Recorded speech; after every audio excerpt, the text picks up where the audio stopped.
চেয়ারম্যানের পদত্যাগের আগে সরকারের সাথে আলোচনার কোনো সুযোগ নেই বলে সাফ জানিয়ে দিয়েছে এনবিআর সংস্কার ঐক্য পরিষদের নেতাকর্মীরা।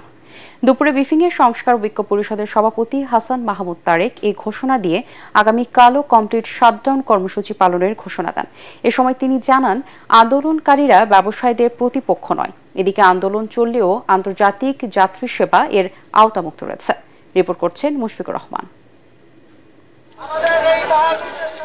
শনিবার সকাল থেকে বিকেল পর্যন্ত আগারগাঁওয়ে মার্চ টু এনবিআর কর্মসূচি পালন করে বিভিন্ন জেলা থেকে আসা অসংখ্য রাজস্ব কর্মকর্তা ও কর্মচারী। অর্থ উপদেষ্টার কার্যালয় থেকে কমপ্লিট শাটডাউন ও মার্চ টু এনবিআর কর্মসূচি প্রত্যাহারের ঘোষণা এলেও আন্দোলন চালিয়ে যাচ্ছেন এনবিআর সংস্কার ঐক্য পরিষদ।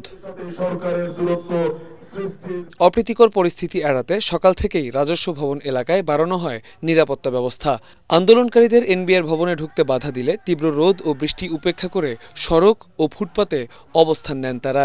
আমাদের প্রাণের এনবিআর এর ভিতরে আমরা যে সুশৃঙ্খলভাবে দীর্ঘদিন ধরে আন্দোলন করে আসতেছিলাম, সেই আন্দোলনকে বাধাগ্রস্ত করে তারা আমাদেরকে রাস্তায় নামিয়ে দিয়েছে।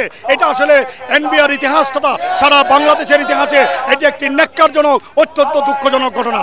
এনবিআর সংস্কার ইস্যুতে যে কোনো সময় অর্থ উপদেষ্টার সঙ্গে আলোচনায় বসতে রাজি বলে জানান আন্দোলনকারীরা। তবে চেয়ারম্যানকে অপসারণের আগে কোনো আলোচনা নয় বলে জানান তারা।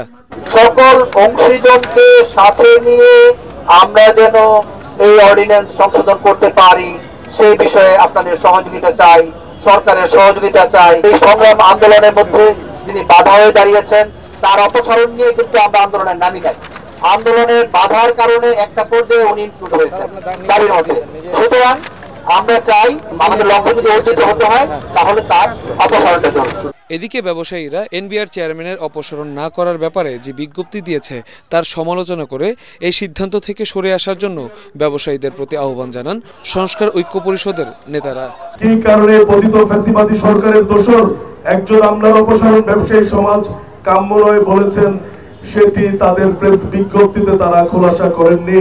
জাতীয় রাজস্ব বোর্ড গড়ার লক্ষ্যে সার্বিক সংস্কার, রপ্তানি আয় বৃদ্ধি ও রাজস্ব আহরণে ইতিবাচক ভূমিকা রাখার লক্ষ্যে জাতীয় রাজস্ব বোর্ডের চেয়ারম্যানের অপসারণ ব্যতীত ভিন্ন কোনো পথ খোলা নেই। ফ্যাসিবাদের এজেন্ডা বাস্তবায়নকারী এনবিআর চেয়ারম্যানকে অপসারণ করা না হলে রোববার থেকে অনির্দিষ্টকালের জন্য এনবিআর এর সকল অফিসে কমপ্লিট শাটডাউন ও মার্চ টু এনবিআর কর্মসূচি চালিয়ে যাবেন তারা। মুশফিকুর রহমান, এটিএন বাংলা, ঢাকা।